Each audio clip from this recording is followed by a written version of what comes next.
में कोई खास चेंज नहीं है, बस यहाँ पे एक ही एक परिवर्तन होगा, चेंज होगा जब हम लोग शेयर डिवेंचर को डिस्काउंट पर इशू करेंगे।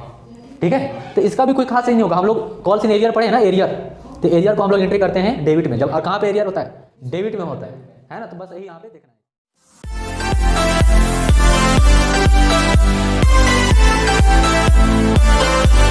चलो, तो चैप्टर हम लोग का है इशू ऑफ डिवेंचर चैप्टर है, सेम चैप्टर है इशू ऑफ शेयर के जैसा। ठीक है, कंपनी का मुख्य संसाधन कैपिटल जनरेट करने का है, वह 3 है। ठीक है, मुख्य संसाधन, एक ऋण पत्र है और दूसरा हो गया इक्विटी शेयर हो गया और दूसरा प्रेफरेंस शेयर हो गया। ठीक है, ऋण पत्र भी क्या है, एक डॉक्यूमेंट है, एक पेपर होता है, जिस प्रकार इशू ऑफ शेयर का पेपर था उसी प्रकार से ऋण पत्र का है। ऋण पत्र भी एक कंपनी का माध्यम है जहां से वह कैश जनरेट कर सकता है, कैपिटल को जनरेट कर सकता है। ठीक है, तो सिर्फ हम लोग को यहाँ पे ये सीखना है कि यदि कंपनी ऋण पत्र यदि पब्लिक से पैसा लेता है, ऋण लेता है, तो अपने यहाँ कैसे बुक में रिकॉर्ड करता है, ये हम लोग सीखेंगे यहाँ पे। ठीक है, तो मीनिंग के साथ में देखो ऋण पत्र का मतलब क्या कहता है। अभी हम लोग तो ये जाने कि यह भी एक इशू ऑफ शेयर की तरह एक पेपर होता है, डॉक्यूमेंट होता है, जहाँ पर जो शेयर होल्डर है जो ऋण पत्र खरीदेगा उसका नाम पता, डेट पता होगा और कितना परसेंटेज से कंपनी उसे रिटर्न करता है इंटरेस्ट, कब उसे पैसा लौटाएगा टोटल, ये सारा ऋण पत्र भी डॉक्यूमेंट में लिखा होता है। ठीक है, मुख्य अगर हम बात करें कि ऋण पत्र में अंतर क्या है, इशू ऑफ शेयर यानी कि इक्विटी शेयर प्रेफरेंस शेयर में जिस प्रकार से अंतर था उसी प्रकार डिवेंचर में मुख्य अंतर क्या है। तो मुख्य अगर अंतर की बात करें तो जब डिवेंचर पत्र रहेगा तो इसका जो परसेंटेज लिखा हुआ रहेगा कि हम आपको 5%, 6% से हम आपको इंटरेस्ट दे रहे हैं। ठीक है, इसका एक निश्चित फिक्स डेट होगा। ठीक है, देखिए आपके बुक में क्या बताया हुआ है कि डिवेंचर का अर्थ क्या है, क्या बोलता है, सामान्य शब्दों में ऋण पत्र से हमारा आशय उस परपत्र से है, यानी उस डॉक्यूमेंट से है जो ऋण का निर्माण करता है। ऋण पत्रों में एक निश्चित प्रतिशत से ब्याज होता है। ठीक है, एक फिक्स परसेंटेज से भी इंटरेस्ट का रेट दिया रहेगा, वे एक विशिष्ट अवधि के बाद शोधनीय होता है, मतलब एक फिक्स समय जब इसका मैच्योर टाइम हो जाएगा तब इस ऋण पत्रधारी को कंपनी की तरफ से पेमेंट कर दिया जाएगा। ठीक है, इंटरेस्ट के साथ में।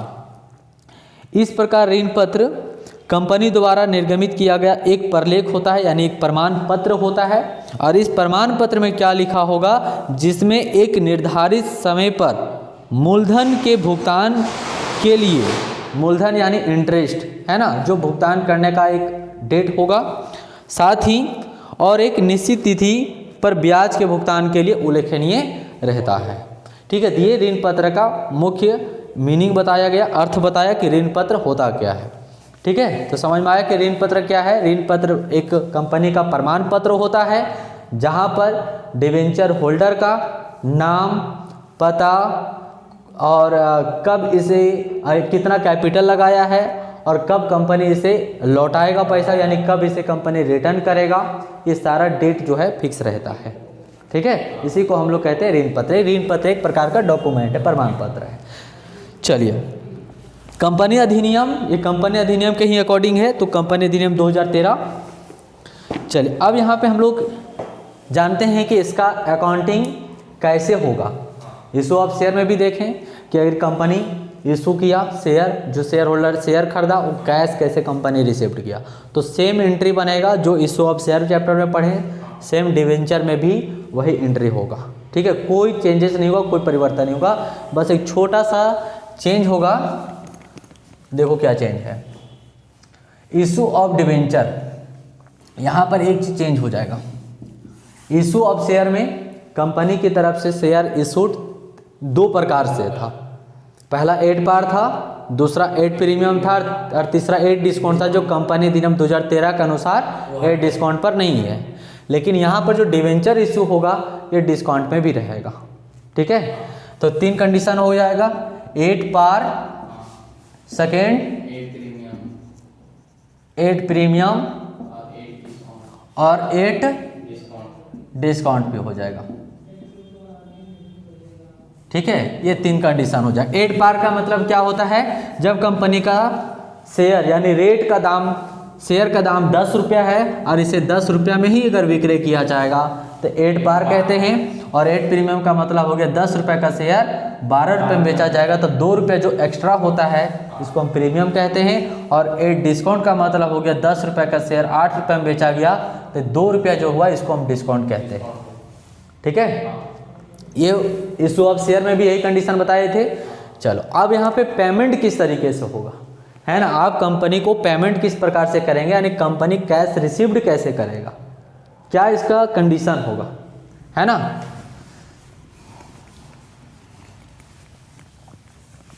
तो लिखते हैं कैश रिसीव्ड, ठीक है, कैश रिसीव्ड या पेड, है ना।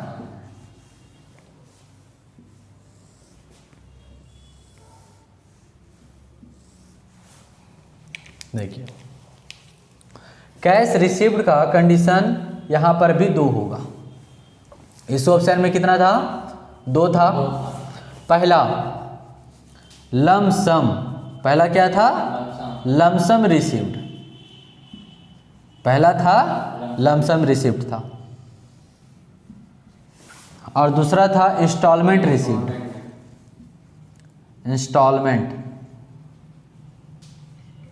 इंस्टॉलमेंट रिसीव्ड, ठीक है। ये था लमसम रिसीव्ड में 2 एंट्री बना करता था, 2 एंट्री बनता था ना। क्या था एंट्री, बोलो। पहला था bank account debit, bank account debit, और 2 होता था शेयर। तो यहाँ पर हम सिर्फ क्या करेंगे, जहाँ शेयर शब्द का प्रयोग करते थे बस इतना ही चेंज होगा, जहाँ पर शेयर शब्द का प्रयोग करते थे वहाँ डिवेंचर शब्द का प्रयोग कर देंगे, ठीक है। इसका पीछे जो है परसेंटेज का रेट फिक्स रहता है, ठीक है। तो परसेंटेज डिवेंचर एप्लीकेशन एंड लिखते थे अलॉटमेंट, क्योंकि ये लमसम है, ये हो जाएगा। और नरेशन भी being percentage debenture application and allotment money received, ये एंट्री बनता था, ठीक है। और सेकेंड एंट्री बनता है परसेंटेज डिवेंचर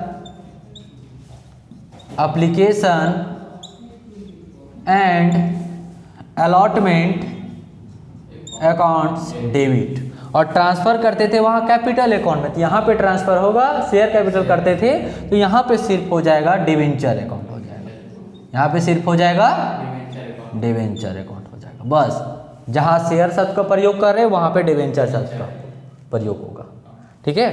एंट्री सेम होगा, नरेशन कैपिटल शब्द का प्रयोग नहीं होगा, सिर्फ डिवेंचर ओनली। तो being percentage debenture application and allotment money transfer to यहाँ दिख रहा है, ट्रांसफर टू डिवेंचर अकाउंट, ये आपका नरेशन हो जाएगा, ठीक है। यही नरेशन को हमको बार बार रिपीट करना है। चलिए ये तो हम लोग का लमसम हो गया। और जब हम लोग इंस्टॉलमेंट में रिसीव्ड करते हैं, यानी कि इंस्टॉलमेंट में यदि कंपनी को पेमेंट करते हैं तो कितना इंस्टॉलमेंट है टोटल, 4 इंस्टॉलमेंट है टोटल। टोटल कितना इंस्टॉलमेंट है, 4 है। पहला है एप्लीकेशन, दूसरा है अलॉटमेंट, और तीसरा है फर्स्ट कॉल, और चौथा है सेकेंड कॉल, या फिर इसको कहते हैं फाइनल कॉल कहते हैं। ये हम लोग का एंट्री है। इसका भी 2 एंट्री बनेगा जी, इसका जो है 2 एंट्री बनेगा, इसका 2 एंट्री बनेगा, इसका 2 एंट्री बनता है, और इसका भी 2 एंट्री, यानी टोटल एंट्री की बात करें तो टोटल एंट्री 8 हो जाएगा। एंट्री कैसे बनेगा, तो सेम एंट्री यही बनेगा। पहला तो एप्लीकेशन का यही बनेगा, bank account debit to debenture application account. यहाँ पे अलॉटमेंट नहीं होगा, क्या होगा, bank account debit to debenture application account. Second बनेगा debenture application account debit to, फिर यही डिवेंचर में ट्रांसफर करेंगे डिवेंचर अकाउंट, नरेशन वही होगा debenture application transfer to debenture account हो जाएगा। जब हम लोग अलॉटमेंट का बनाएंगे तो याद करो इशू ऑफ शेयर में वहाँ पे ड्यू लिखते थे, तो अब यहाँ पे एंट्री थोड़ा चेंज क्या होता था कि जो दूसरा वाला एंट्री है वो पहला में हो जाएगा और पहला वाला एंट्री दूसरा में हो जाएगा। यानी अब जब अलॉटमेंट का बनाएंगे तो पहले ये वाला बना लेंगे, क्या बनाएंगे, percentage debenture allotment account debit to debenture account, और नरेशन सिर्फ चार्ज करते थे कि डिवेंचर अलॉटमेंट मनी ड्यू। अब क्या हो जाएगा, ट्रांसफर वाला नहीं होगा, पहले ड्यू होगा तब फिर रिसीव्ड होगा, और रिसीव्ड वाला एंट्री बनाएंगे bank account debit to debenture allotment account बनाएंगे। ये दो एंट्री हमेशा रिपीटेड होते जाएगा। फिर इसी प्रकार फर्स्ट कॉल का बनाएंगे, बनेगा क्या बनेगा, debenture first call account debit to debenture account, being debenture first call money due, फिर उसका रिसिप्ट का बनेगा बैंक का, bank account debit to debenture first call, being narration लिखे being debenture first call money receipt, second call का भी इसी तरह रिपीट होगा। तो कोई ज़रूरी नहीं है एंट्री लिखना, है ना, एंट्री सेम होगा। चलिए तो ये मुख्य एंट्री हो गया, ठीक है। एक क्वेश्चन हम लोग इस पर फटाफट बना लेते हैं। तो चलो अभी एक क्वेश्चन अगर हम लोग बना लेंगे तो एंट्री भी समझ में आ जाएगा। और चलिए एक क्वेश्चन लेते हैं। देखिए एक क्वेश्चन है, question number long answer type question का है, और क्वेश्चन फर्स्ट देख लो क्या है। Mahesh Enterprises Limited issued 1000 10% debenture of 100 is payable as a 40 rupees on application, 40 rupees on application, 30 rupees on allotment and the balance on call पर। देखो बाकी हो जाएगा कॉल पर, फर्स्ट एंड फाइनल कॉल एक ही में हो जाएगा। कह रहे assuming that all the calls were made and money due thereon realised so the journal entry. हम लोग को यहाँ पे जर्नल एंट्री पास करना है, ठीक है। चलो पता चल गया। देखो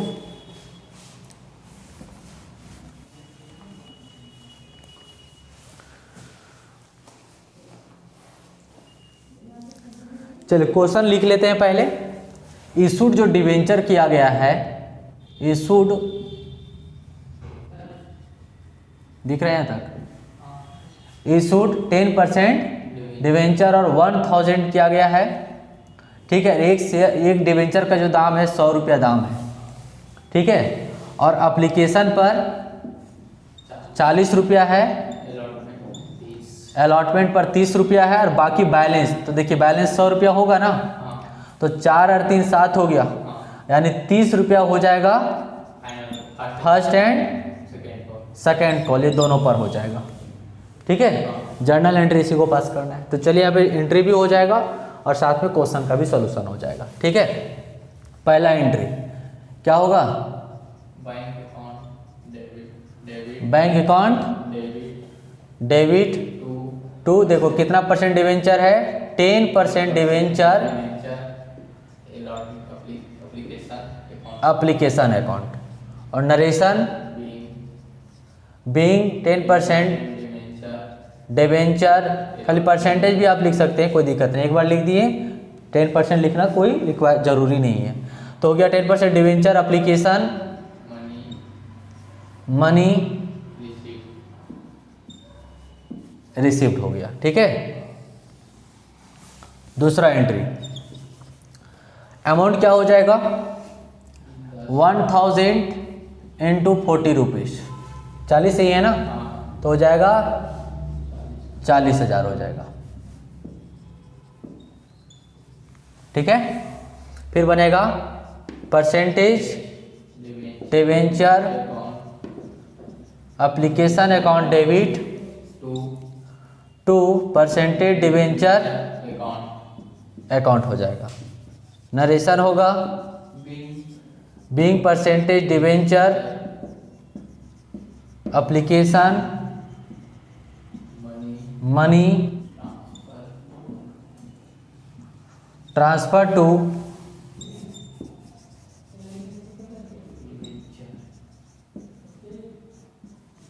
डिबेंचर अकाउंट हो जाएगा। ठीक है, कहाँ पर? एप्लीकेशन मनी ट्रांसफर टू, यहाँ पर हो जाएगा टू ना, और 40,000 हो जाएगा। ठीक है, ये 2 एंट्री हुआ। अब जो तीसरा एंट्री में चेंज क्या होगा, एंट्री क्या होगा अलॉटमेंट के लिए, पहले ये होगा दूसरा वाला, तब होगा पहला वाला, क्योंकि अब ड्यू होगा तब रिसीव्ड होगा। ठीक है, तो क्या होगा, percentage debenture allotment account debit और 2% डिबेंचर अकाउंट हो जाएगा। नरेशन होगा ट्रांसफर वाला नहीं, ड्यू वाला, being percentage debenture allotment money due. ठीक है, और अमाउंट कितना होगा, इंटू करो 30, यानी 1000 इंटू 30 यानी 30,000।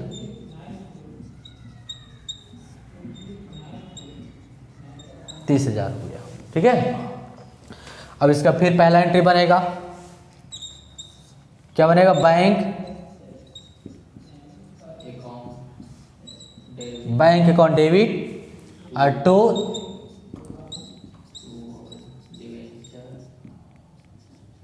डिबेंचर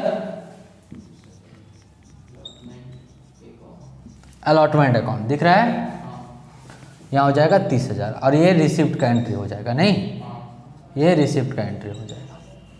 तो हम लोग का 4 एंट्री हुआ, 2 एंट्री और बनेगा फर्स्ट एंड फाइनल कॉल का। ठीक है, चलिए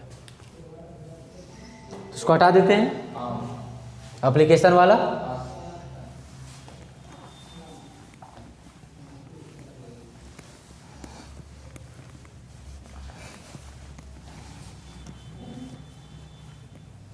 चलिए क्या बनेगा, तो 5 नंबर एंट्री में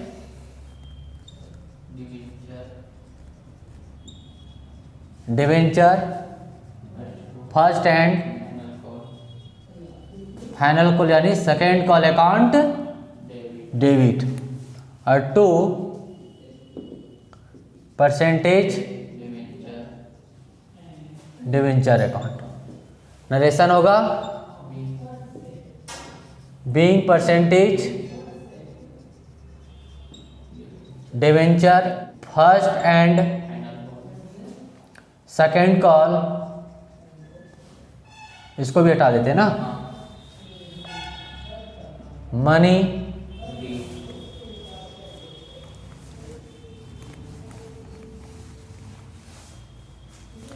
और ड्यू। ठीक है, ये हो जाएगा। और कितना था, इसका भी 30 रुपये था फर्स्ट एंड सेकेंड कॉल का, तो इसका भी हो जाएगा 30,000 हो जाएगा। ठीक है, तो इशू ऑफ शेयर और डिवेंचर चैप्टर में कोई खास चेंजेस नहीं है, बस यहाँ पे एक ही एक परिवर्तन होगा, चेंज होगा, जब हम लोग शेयर डिवेंचर को डिस्काउंट पर इशूड करेंगे। ठीक है, तो इसका भी कोई खास चेंज नहीं होगा। हम लोग कॉल्स इन एरियर पढ़े हैं ना, एरियर, तो एरियर को हम लोग एंट्री करते हैं डेबिट में, जब और कहाँ पे एरियर होता है, डेबिट में होता है ना, तो बस यही यहाँ पे देखना है इसमें। चलो 6 नंबर एंट्री,